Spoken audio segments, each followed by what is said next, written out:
पप्पा, मी मैत्रिणीच्या घरी चालले पार्टीला. असले कपडे घालून चालली कुठं? कुठली पार्टी अशी? हे कपडे काय घातले त्यांनी तू? पप्पा, ही तर आजकालची फॅशन आहे. अरे, फॅशनच्या नावाखाली हे तर अंग प्रदर्शन होतंय तुझं. पप्पा, तुमचा काळ वेगळा होता आणि आमचा काळ वेगळा आहे आता. ये बाळा, इकडे बस तू. तुझा मोबाईल बघू मला जरा.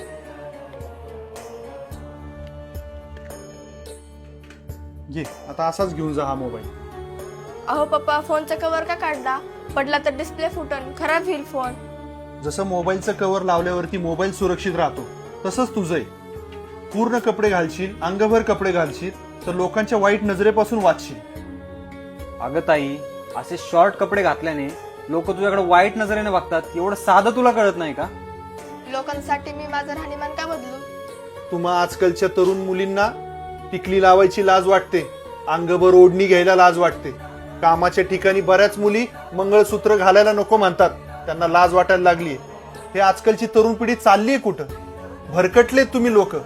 अरे बाळा, कपाळावरचं कुंकू टिकावं आणि स्त्रियांची आबरू साबूत राहावी यासाठी छत्रपती शिवाजी महाराजांनी स्वराज्य उभं केलं. छत्रपती संभाजी महाराजांनी नको त्या यातना सहन केल्या आणि त्या गोष्टीचा तुमच्या तरुण पिढीला आज विसर पडतोय.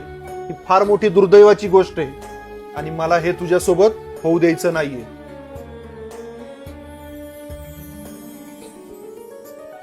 बाबा, आता ठीक आहे ना?